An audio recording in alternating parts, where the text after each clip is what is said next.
Hello friends, welcome to my channel. Today we will discuss one third video load. In previous lecture we have discussed that one fourth middle load that is valid for the uh, circular column. Means now we will discuss it is applicable when the column cross section of the column is square or rectangular. Means जब किसी भी column का cross section कैसा हो, either square हो और rectangular हो। तो इसको डेफिनेशन देख लेते हैं क्या होता है। Basically it is used to determine the maximum value of eccentricity in a rectangular and square cross section column so that there is no tensile stress. जैसा कि हम लोग ने प्रीवियस वीडियो में देखा था कि वहाँ पे सर्कुलर सेक्शन लिया था, तो वहाँ पे देखा था कि इसेंट्रिसिटी की वैल्यू वो वैल्यू निकाली कि जिसके अंदर अगर हम कॉलम में लोड लगाएं, कंप्रेसिव लोड लगाएं, तो हमारा due to tensile stress failure नहीं होगा। मीन्स कॉलम हमारा फेल नहीं करेगा due to tensile stress. Means जो उसमें स्ट्रेस इंड्यूस हो रही लोडिंग की वजह से, कंप्रेसिव लोडिंग की वजह से जो टेंसाइल स्ट्रेस इंड्यूस हो रही थी वो जीरो हो रही थी इधर, और वो नहीं हो रही थी। Means the stress must be induce must be less than और इक्वल टू जीरो। अब यहाँ पे उसी तरीके से एक कॉलम लिया जिसका क्रॉस सेक्शन हमने यहाँ पे कैसा रेक्टेंगल दिखाया हुआ है। यू कैन से ब्रेड्थ इसकी बी है, डेप्थ इसकी डी है। यहाँ पे एक इनिशियल लोड गिवन है, इन्होंने पी गिवन है, ई इसेंट्रिसिटी है, तो हमने उसको सेंट्रोइडल पॉइंट पे एक P1 लोड लगा दिया एंड P2 जिसका नल इफेक्ट होगा जीरो, मीन्स कोई इफेक्ट नहीं करेगा। तो P एंड P1 मिलके यहाँ पे इसको इस तरह से लेते हैं, P1 equal to P2 equal to P, that is applied load. एक कंप्रेसिव लोड है, ये एक्सियल कंप्रेसिव, इसकी वजह से एक्सियल कंप्रेसिव लोड है, इसकी वजह से एक एक्सियल स्ट्रेस इंड्यूस होगी, कंप्रेसिव स्ट्रेस इंड्यूस होगी।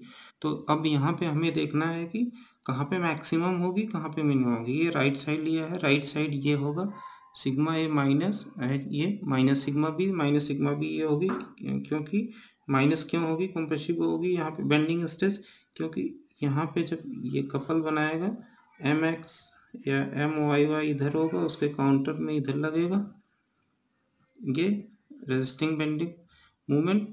अब इधर जो होगा ये निगेटिव आएगी, बेंडिंग स्ट्रेस इंड्यूस होगी, इधर जो होगी पॉजिटिव, सिग्मा भी इधर पॉजिटिव आया, इधर नेगेटिव आया। तो it means left right side maximum stress induce हो गई, मैग्नीट्यूड वाइज देखेंगे, अदरवाइज नेचर में क्या होगी, कंप्रेसिव होगी। लेफ्ट साइड हमें देखना है मिनिमम या मैक्सिमम होगी, इट में भी मिनिमम तो होगी बट यहाँ पे कंप्रेसिव हो सकता है या टेंसाइल हो सकता है, that will depend on sigma भी के मैग्नीट्यूड पे डिपेंड करेगा। वो ग्रेटर होगी तो मिनिमम होगी, ग्रेटर होगा तो यहाँ पे पॉजिटिव आएगी, अगर लेसर होगा तो सिग्मा ऐसे ये यहाँ पे ये नेगेटिव हो जाएगी, राइट।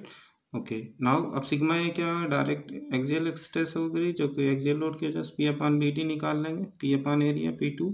अब यहाँ पे सिग्मा वाई निकालेंगे, M bending movement upon Z Y Y, bending movement P induce हो रहा है, DB स्क्वायर हो जाएगा।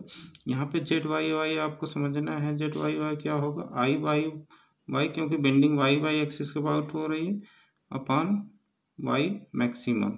तो आई वाई वाई कितना होगा, DB cube upon 12, DB cube upon 12 divide by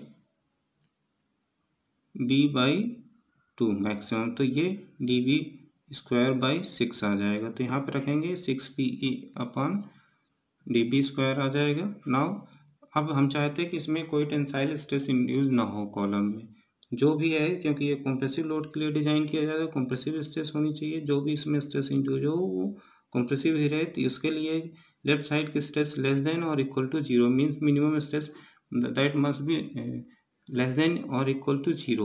ये कंडीशन हम लगाएंगे for safety of the column हमारा कॉलम यहाँ पे फेल ना हो। तो यहाँ पे कंडीशन लगा दिया, तो मिनिमम से माइनस सिग्मा है प्लस सिग्मा भी लेस देन इक्वल टू और जीरो, और सिग्मा भी लेस देन और इक्वल टू सिग्मा है। तो यहाँ पे वैल्यूज पुट करेंगे, 6PE/DB square is less than और PD अपॉन, यहाँ पे कैंसिल हो जाएगा, DB इससे PP, तो E इक्वल टू जो इसेंट्रिसिटी की वैल्यू आई B/6, B/6 आ गया। सिमिलरली अगर इस लोड को x एक्सिस बजाय के y एक्सिस पे लगा दें, यहाँ पे लगा दें, तो इसेंट्रिसिटी की वैल्यू जो आएगी लेस देन और इक्वल टू D/6 आएगी, ये आएगी। ये भी हम निकाल सकते हैं इसी तरीके से, सेम वे से प्रोसीड होके। बट थियोरेटिकल वैल्यू क्या होती है इसकी? मैक्सिमम इसेंट्रिसिटी जो हम अलाउ कर सकते हैं दैट इज B/6, ये तो मैक्सिमम आ गई, बट थियोरेटिकल वैल्यू क्या होती है? B/2 और D/2। अगर हम y एक्सिस पे देखेंगे तो ये इसेंट्रिसिटी मैक्सिमम जो अलाउ कर सकते हैं वो D/2, राइट।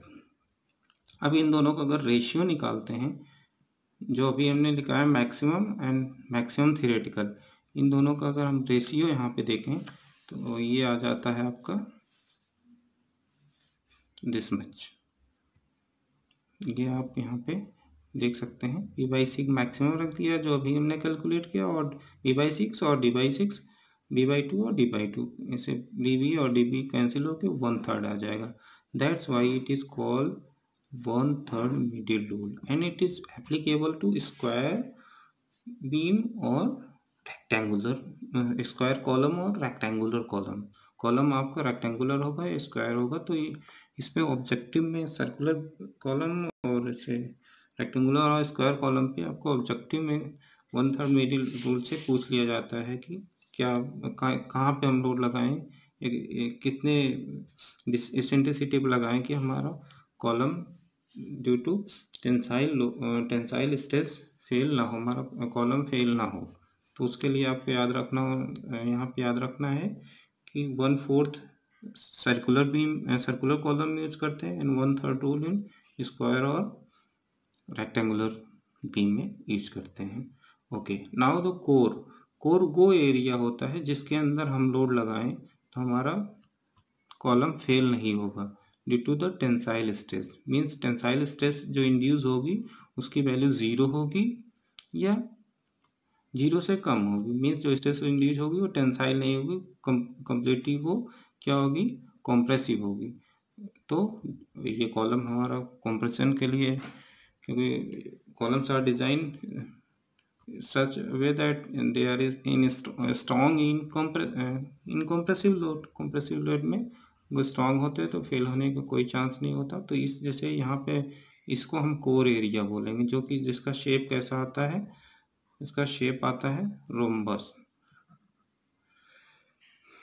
रोम्बस आता है। ये आपका शेप जो आएगा रोम्बस आएगा, राइट। अब इसका एरिया आप निकालना चाहे तो ये आप इसमें 4 ट्राइंगल्स बन रहे हैं, 1 2 3 4 triangles, 4 into half B/6 and D/6 multiply करके ये 1/18 BD means original area means जो इसका एरिया था वो BD है, उसका 1/18 पार्ट में अगर लोड कहीं भी लगाओ, यहाँ पे लगा दो या यहाँ पे लगा दो या यहाँ पे लगा दो, यहाँ पे कहीं पे लगा दो लोड, तो आपका कॉलम कभी भी फेल नहीं करेगा due to the tensile stress induced. Okay friends, अगर आपका ये हमारा वीडियो अच्छा लगा प्लीज़ ज़्यादा से ज़्यादा सब्सक्राइब करिए और लाइक करिए।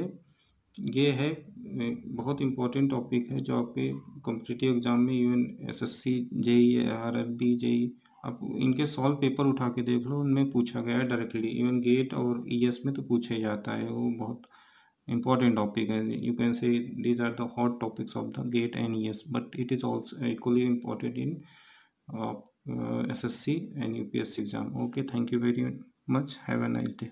Please subscribe my channel.